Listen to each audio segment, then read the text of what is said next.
C'est un des matchs au sommet. Le Red Star 6e accueille le Havre 4e. Il n'y a que 2 points d'écart entre ces deux formations. Le Red Star évolue sans Planté, Amieux et Sampaio blessés. Un seul absent au Havre, Cambon suspendu.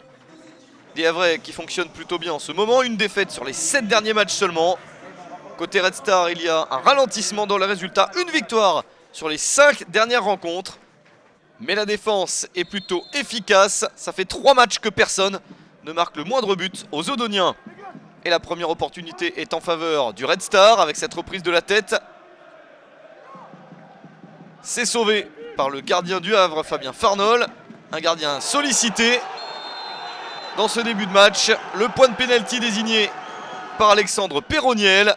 Quel tacle par derrière dans la surface sur Anatole Gamoukol. Une erreur énorme et un pénalty pour Amer Bouaza. C'est réussi pour l'international algérien. 24e minute, 1-0 pour le Red Star. Et le 4e but de la saison pour Amer Bouaza. Rui Almeida peut être content du début de match de son équipe.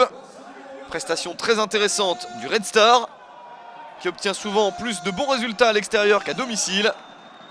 Mais ce match-là, contre un fort adversaire, débute très bien. À la mi-temps, 1-0 pour le Red Star. Le Havre n'a pas trouvé de solution. Les Ciels et Marines doivent se réveiller en seconde période. Bob Bradley doit donner la bonne direction à ses joueurs pour essayer d'aller chercher au moins le point du nul. Et c'est ce que font les Hauts-Normands en seconde période. Ils accélèrent et changent de visage. Ballon récupéré par Lys Mousset. Frappe impeccable à 20 minutes de la fin. L'égalisation à la 70e minute. 6e but de la saison pour Mousset. Un but partout entre les deux formations. Et le Red Star qui est en train de se faire piéger à domicile. Mais les joueurs locaux repartent immédiatement de l'avant. Quelques minutes plus tard, ils se portent à l'attaque. Le joli travail sur le côté gauche.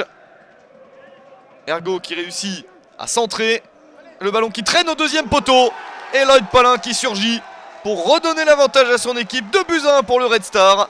L'international gabonais marque son 2e but de la saison à la 74e minute. 4 minutes ont suffi au Red Star pour reprendre la direction des opérations.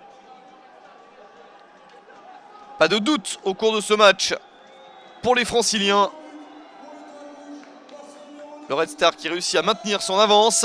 C'est une excellente opération dans ce match entre outsiders. Le Red Star s'impose 2-1 face au Havre.